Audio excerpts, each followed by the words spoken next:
अवध नगरिया से आइले बरात सखी शोर भइल, हो सखी शोर भइल।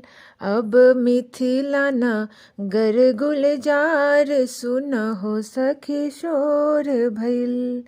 अब मिथिला नगर गुलजार सुन हो सखी शोर भइल। कहवा में हो खेला हल्दी कलश सखी शोर भइल, हो सखी शोर भइल।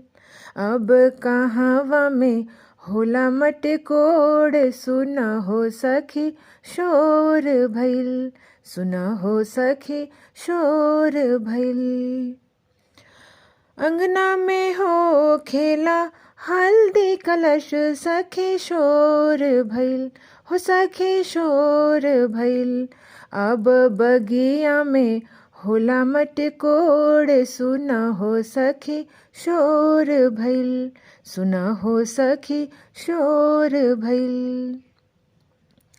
कहवा में बाजेला ढोल नगाड़ा सखी शोर भइल, हो सखी शोर भइल। अब कहवा जे बाजे शहनाई सुन हो सखी शोर भइल, सुन हो सखी शोर भइल। गलिया में बाजेला ढोल नगाड़ा सखी शोर भइल, हो सखी शोर भइल। अब दुवरा पे बाजे शहनाई सुन हो सखी शोर भइल, सुन हो सखी शोर भइल। केकर मुखड़ा जे सांवला सलोना सखी शोर भइल, हो सखी शोर भइल। अब केकर मुख बड़ा गोर सुन हो सखी शोर भइल। राम जी के मुखड़ा त सांवला सलोना सखी शोर भइल, हो सखी शोर भइल। अब सिया मुख हो अब सिया मुख चंद्र चकोर सुन हो सखी शोर भइल, सुन हो सखी शोर भइल। दुल्हा के सोहेला माथे मऊर सखी शोर भइल, हो सखी शोर भइल।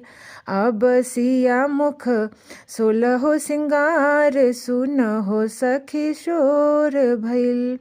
अब दुल्हन के हो अब दुल्हन के सोलहो सिंगार सुन हो सखी शोर भइल, सुन हो सखी शोर भइल। सीता जे बैठेली सिरवा नवाए सखी शोर भइल, हो सखी शोर भइल। अब राम जी जे हो अब राम जी जे भरेले सिंदूर सुन हो सखी शोर भइल, सुन हो सखी शोर भइल, सुन हो सखी शोर भइल।